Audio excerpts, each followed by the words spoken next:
That's a great way to start a live. Well, the camera's a mess, and I keep wanting to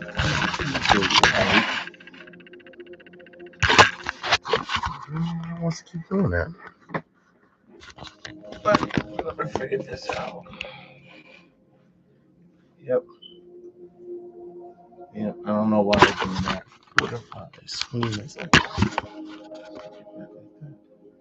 Now it's pulling to the left. Why? I just cannot catch a break today. Well,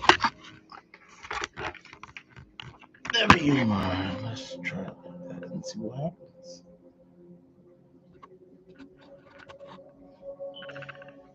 Well, welcome you guys. This is your boy YPJ or Yopo Joe. Or as I get up in age, I just realize I can't say I'm too young anymore. But be that as it may, I want to welcome you guys to my first official, not official, but official live. A lot of my rant and raves I kind of go on, but today's gonna be a pretty good one. I've been listening to a lot of people talk about, you know, how these new artists has come out and they've been a lot of the music that they've been doing and to be perfectly honest with you guys, I don't think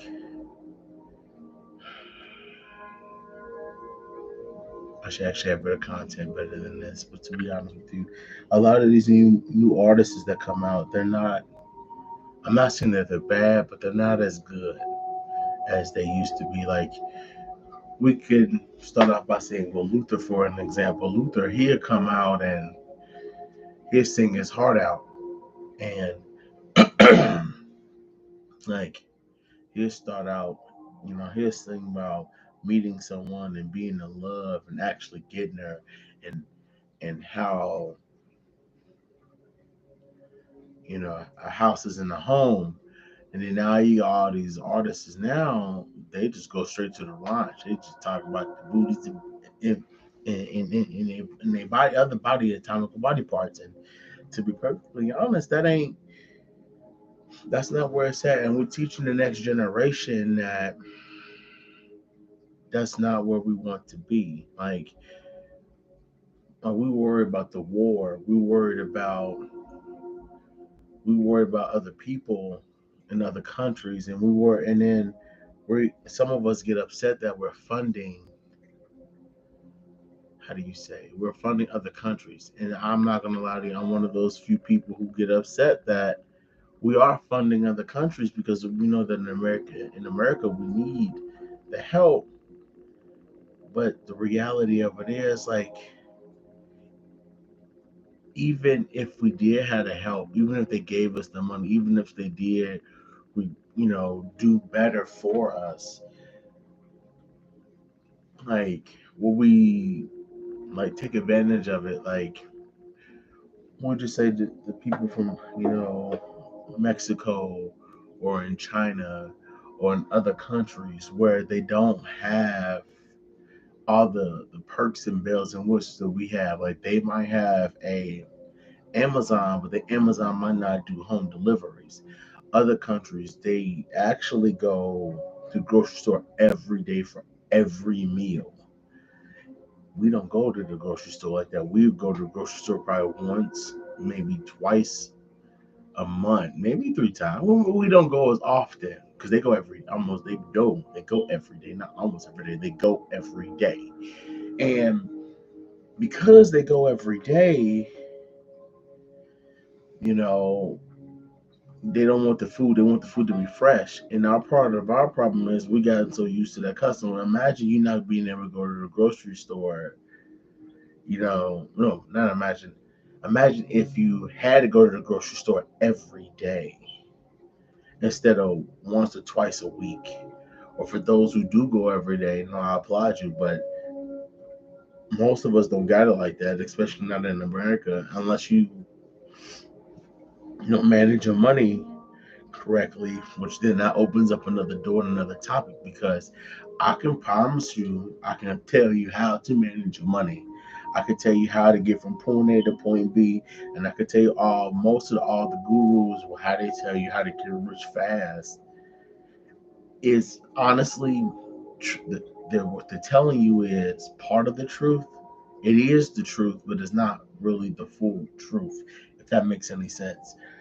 Um, they could tell you, hey, how to fix your credit, pay off everything off your credit. You pay it off in time. You know, they always say, hey, if you have no money, if you go every month with nothing on your credit report, you know, or you pay it all. If you had a balance of $1,000, you pay that $1,000 off. Now you have nothing. And yeah, it looks good, but you got to maintain that. And but I kind of got derailed from what I was really originally talking about. But the point of it is, financial stability matters, and in America nowadays, most of us aren't financially ready, or we lack the financial literacy, or we know what we need to do, but we choose not to do it. And I think that is the biggest thing that we face today, is that we know what's right and wrong. We know that we need to do it.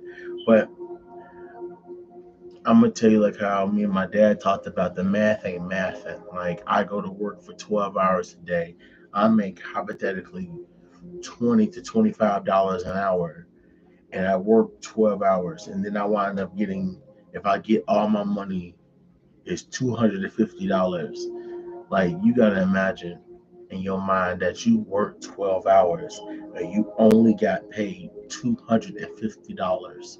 Even if you got paid $50, you still worked 12 hours to get the amount of money that you made. Like you got, instead of 250, you got $500, but you still worked 12 hours to make $500 or $250.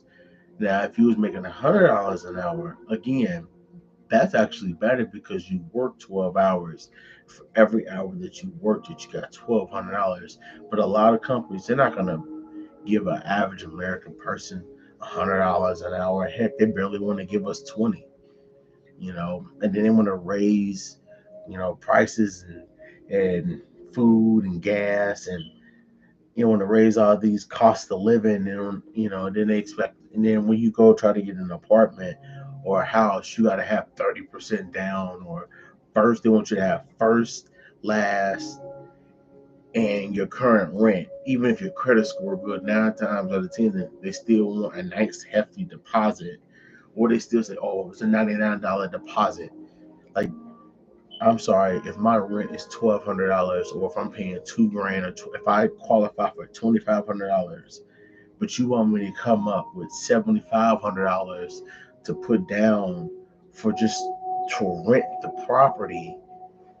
I mean, yeah, I mean it's doable, but who really has, who really, if you especially living day to day, and you just barely just skate by with making your 25, or you make 5 grand a month, but that's still a lot of money to be putting down for a deposit and a down payment. Like it's just, and then nowadays landlords got these things where they want to come to your current home to see what it looks like before you can actually rent from them. To me personally, I understand from the landlord perspective, like, okay, I gotta see how you live before you can be able to rent my place, because I don't want you coming here renting and my place looks a mess. But on the same side of that, look at you as a renter, like, what's my current situation? You know, how does that matter? Like, it don't matter. Like, I don't want you coming into my home. I'm trying to leave there. Now I'm inviting you to my home so you can see how I look. What if my home's a little bit of a mess? Now you're gonna say, oh no, I don't want that. They're gonna discriminate against you. And it feels like they discriminate against you if they say no, because if your home's a mess. Now, if you're a hoarder, you know, life is, you gotta figure that out. But if you're renting, and you're a hoarder. I think that's kind of a questionable thing. But I'm not trying to say everybody's perfect because there's nobody perfect out here. We all, honestly, I can't even catch fault at the hoarders either because they're holding on to a past that made them happy. Every hoarder will tell you that item that you picked up means something. My daughter, or me and my such and such, or me and my dog, or me and my mom and dad did such and such. And it just it triggers memories. And I get it. Like, I get why holders are what they are. And then, like, but then that also falls back into mental health. Like, we need to focus on mental health. And we don't talk about that enough. Men don't talk about a lot of mental health. Women don't talk about a lot of mental health.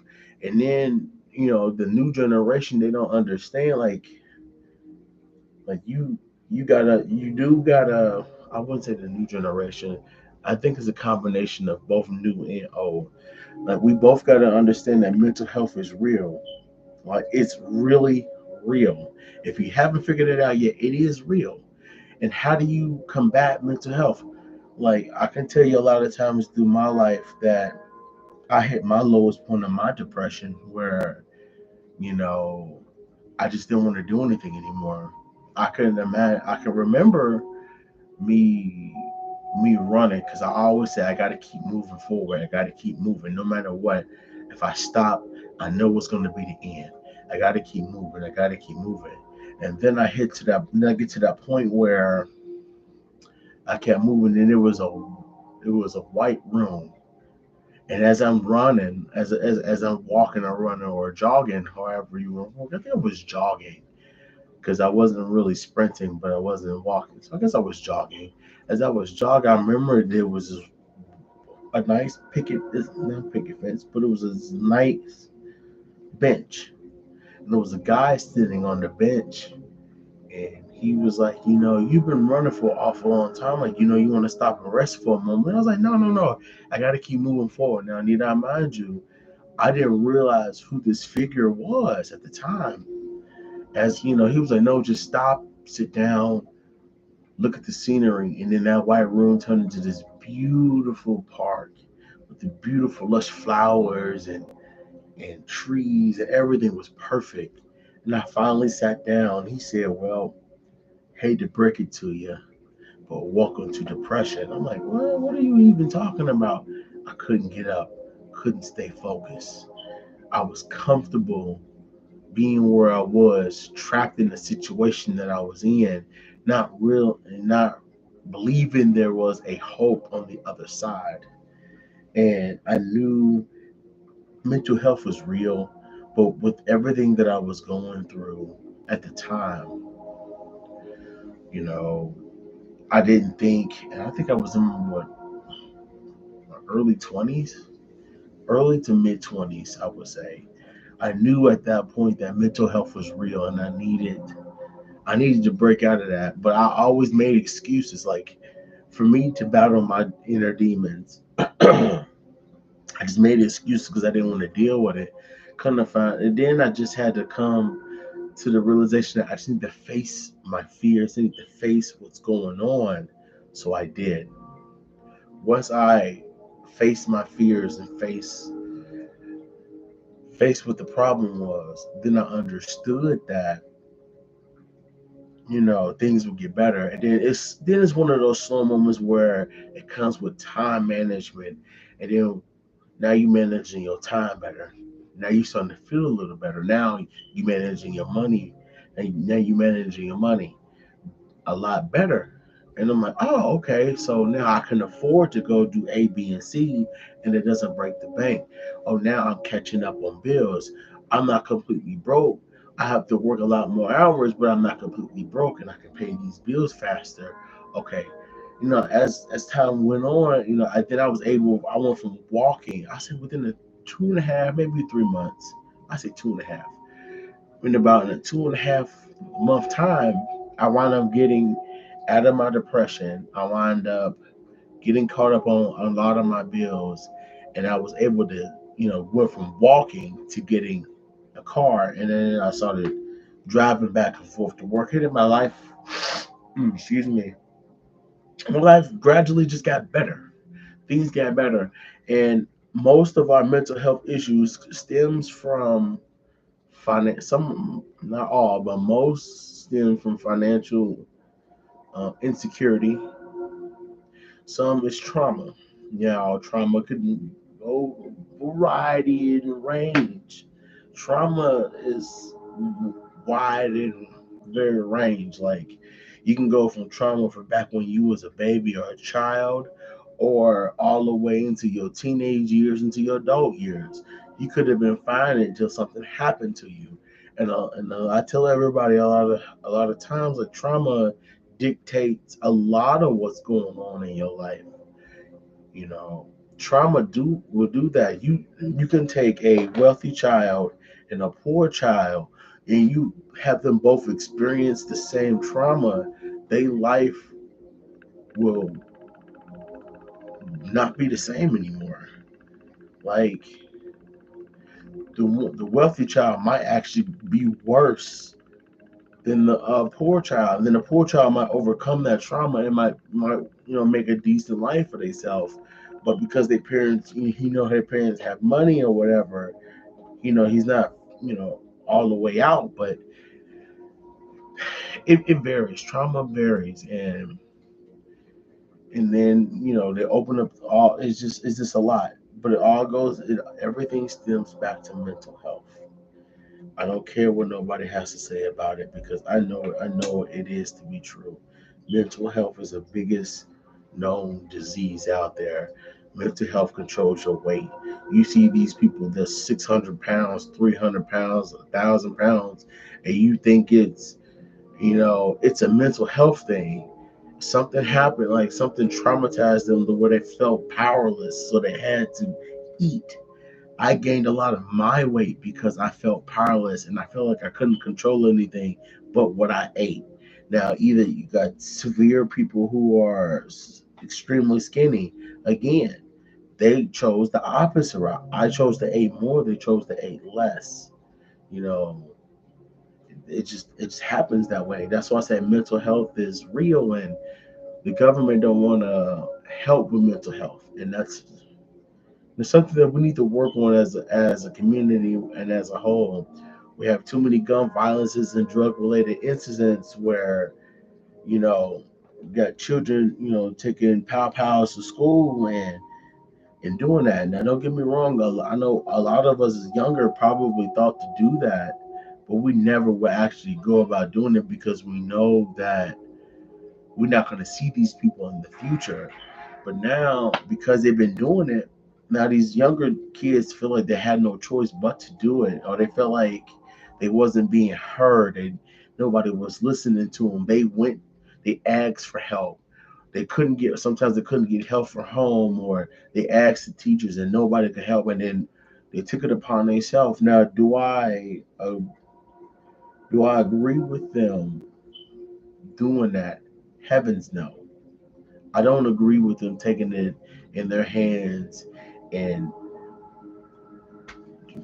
eradicating other people. I don't believe that's to be fair. Do I believe it's justified? And no, I don't. I kind of have mixed feelings about it, to be honest. I don't think it's necessarily justified. I don't, but I think that's the only. I feel like that was the only option because they did ask for help. They get cyberbullied. Back when I was growing up, cyberbullying. Shoot, what we was on you was on that urban chat, urban not urban chat, urban league. No, urban chat. Yeah, urban chat. We were just making videos and taking videos off of YouTube and making them into our theme song. I remember our Entourage came out from Mario, and I remember, we weren't really we had bullies, but we weren't really trying to, you know, annihilate people. We just knew. At least I know I did. I don't know about everybody else. I know I had quite a few bullies, and I didn't really let them bother me too much. they did bother me, but it wasn't really all that bad. Eventually, we all became really good friends after they got to know me. But that was neither here nor there. Um, as I was growing up, I grew up in a middle class home, so it wasn't like one half of my family was poor, another half was just middle class. So, but be that as it may, it was doing kind of dibble dabble off of that. But the truth is, mental health is real. We need to focus on getting better because I don't believe that a lot of children, teenagers, should be going to jail or should ever be pushed into that corner to feel that they need to disintegrate people because of mixed feelings because they don't understand or they don't know how to communicate what's going on and how they feel. I believe we all need to fix this as a community. I believe that even in the wealthy community, you guys got to acknowledge the fact higher class communities, lower income communities, we all got to acknowledge the fact that this thing is getting out of hand. And we worry about the police brutality and and and and all this other stuff that's going on around the world. Yes, what's going on around the world does affect us, but it all stems back to us at home. And kind of speaking on the war, just on a brief touch or topic on that.